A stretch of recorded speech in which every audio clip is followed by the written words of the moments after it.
Hi, this is Scott, Siphon from SEAT-CUPRA-NET with another SEAT-CUPRA-NET video review. Currently here in Farnborough with SEAT. SEAT have called it SEAT Mania. It's a SEAT press day for journalists, and we've been invited along.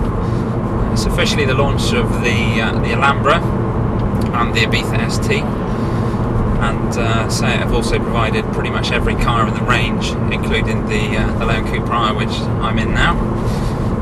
And I will take the other cars out later, but obviously couldn't wait to get back into a Cupra and give it a go again. So I thought I'd just do a small video from inside the car. You may have seen the video I did on the forum recently with external footage of the car. So it'd be nice to have a proper in-car mounted camera that SEAT have provided, so you can hear a bit more of the engine sound for those of you who haven't heard it before, and just talk about my thoughts, having just driven my Cupra from Bristol area. So still got the awesome sound that really just stands out for me over my car, which is a pre-facelift. My understanding is I've not been in one, and unfortunately they've not got the facelift Cupras here, but the engine sounds still similar from what I've heard from other forum members and read elsewhere. But I just assume that the R is a bit more throatier. I'd say I've obviously done something in the engine bay to enhance the sound. So I'm just trying to find a bit of a stretch to open up the car, so I'll carry on with the video in a second. Okay, I just thought I'd talk a bit about the interior changes in the R versus my car for those that are interested. The steering wheel is one thing I do actually prefer on my car. The steering wheel on this one isn't quite as chunky. The sort of grip areas on mine are a lot deeper, and also the bottom of the steering wheel is flat on this, which I do actually like. It does make it a bit easier, a bit more room for your legs. Because on the odd occasion my legs would catch on my car. And also the dash has changed slightly. The dials, you've got some extra features showing you suggested gear. I mentioned this in the review when we first took the car out on the press day. This isn't a sort of speed performance guide. This is for economy purposes. But obviously you don't buy a Cupra for economy, so I kind of just guess it's standard fitted. If you do want to take it steady, that option's there for you. This car is obviously kitted out, being a press car. It's kitted out with the technology pack, and as you will know, the standard interior leather, and the seats are more comfortable than my car, which I've got the cloth in mine. Obviously bits of trim, the gloss trim on the side and the backs of the seats, which, as I said in the review we did, they do look nice. Some people don't like them. I do like them. However, having a 5-year-old in the back of my car who kicks the seats regularly, not on purpose, but they just get caught and marked. Luckily the backs of mine, the marks come off really easily, although I would be concerned they would scratch. The black gloss would scratch quite a lot on these, so if I was to have a Cupra, I would probably have some sort of towel hanging down from the seat whenever my son was in the car, or I'd confiscate his shoes to protect the backs.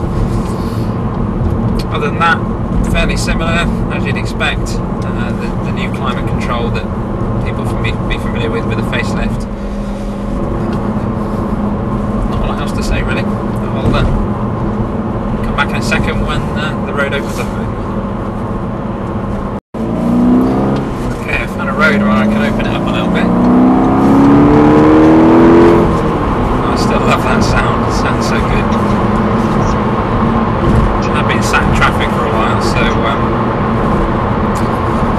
heading back because I want to get a chance to drive the Alhambra and the Ibiza Cupra, which I've still got to have a go in the DSG box. So excuse the sat-nav talking in the background. And continue to follow the A31. I do like the sat-nav in the car. It's provides quite a bit more detail than the TomTom unit I've got. But please turn next left. Obviously you pay a premium for that. but I don't think you can buy it on its own. It comes with a technology pack, which includes the Xenons, which, having lived with them on the Cupra, I wouldn't want to be without. I'm sure I've already driven this way, I'm in the wrong lane. So you're looking at about 1,200 quid on top of the cost, I think, to have the technology pack. But at least the option's there if you want it. Leave the roundabout at the next exit and continue to follow the A325. Driving review with a sat-nav. Leave the roundabout at the second exit and continue to follow the A325. See, this gives you the road names, which my TomTom doesn't. I mean, my TomTom's about 5 years old, so I'm sure the new units, I'm sure they do have text-to-speech, but it's just nice to have in this version. And obviously the screen, which you probably can't see on the camera, is also what shows you the parking sensors. You can see at the back. Continue to follow the road. About to hit some traffic, so I think that was the brief moment of fun. Gone, because most of the roads back to the hotel are fairly busy. So I'll probably leave it here for the hour. I've already done quite a lot of coverage on the site already. I just thought I'd do a little bit now. And next on to either the Ibiza Cupra or the Alhambra, whichever's available when I get back.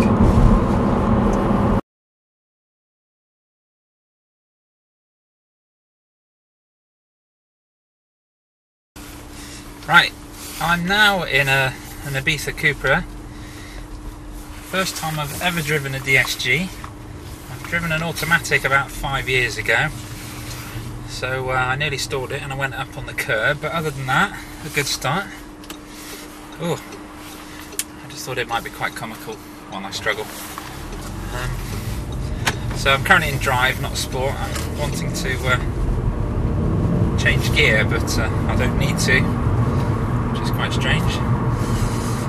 Wife's got a 1.4 Ibiza, so similar interior, although surprisingly this, I don't know if you can see it on the camera, but this Cupra has leather seats, which I don't ever remember seeing as an option. There's no Cupra badging on them, so I don't know if I've had this specially trimmed, or I'm just not aware of leather being an option, but interesting all the same.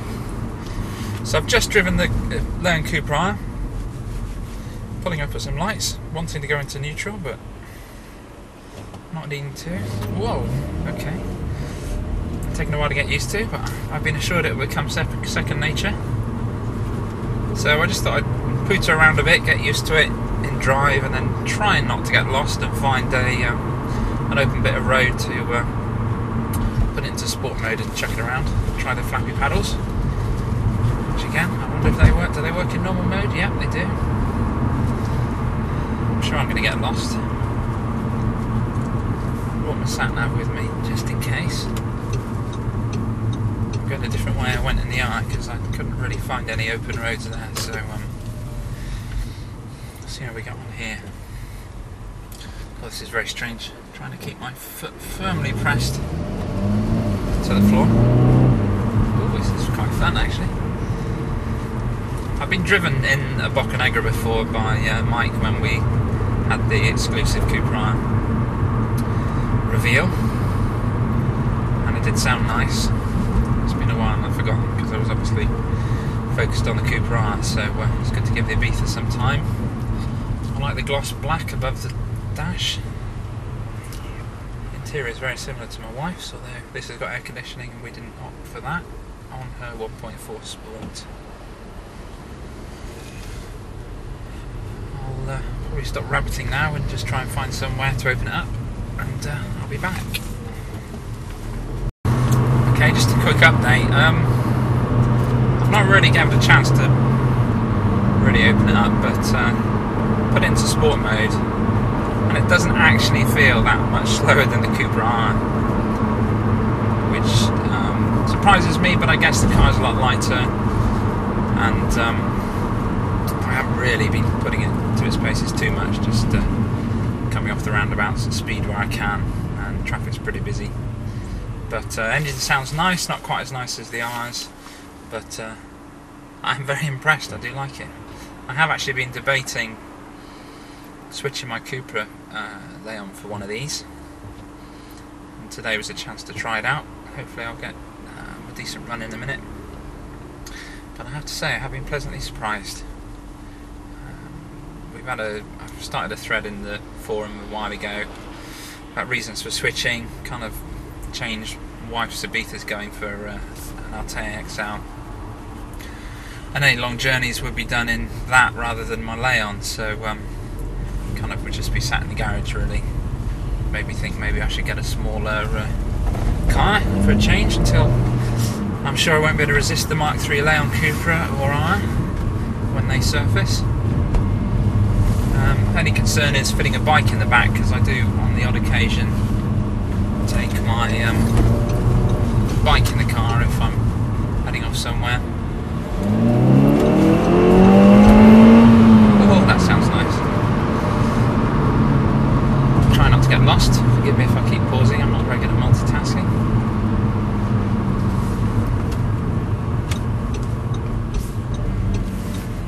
Hear it changing down. This is great for stop and start, not having to worry about the clutch and changing gear. I kind of got used to it surprisingly quickly. I thought I'd have been reaching for the gear lever.